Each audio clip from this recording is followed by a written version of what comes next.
Hello guys, welcome to Lems Gadget Zone. Sold tayo ng PS Vita Slim kay Sir RJ, metallic red. Okay? So papakita ko lang yung gameplay ng PS Vita. So ito yung mga naka-install sir. So ito yung request mo sir, FIFA 19. So ayun pa po yung ibang naka-install na games.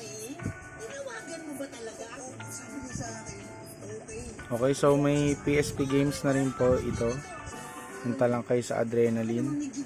So guys, sa PS Vita, pwede ka na mag PSP, guys. So ganun nakalupit si Vita.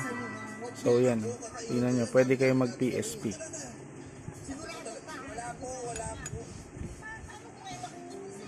Yan, may mga PSP games na dyan. Pero pag PSP guys, hindi siya naka touchscreen. So ano siya, parang mukhang PSP na siya. I mean PSP na talaga siya. So nandito yung NBA sir kapag mag-NBA ka. So double tap mo lang to sir pag aalis ka na dyan sa screen. So PKG, syempre kailangan connect mo muna sa wifi to sir, para makapag-download ka ng 1,000 of games na pagpipilian sir.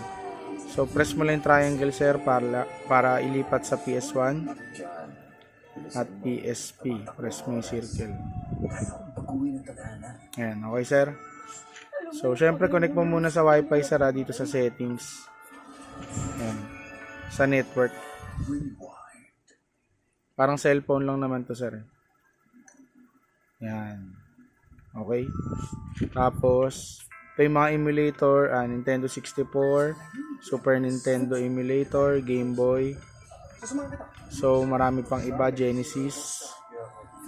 So, puro Vita games na. Okay sir, waiting na lang ako sa rider sir. Thank you po.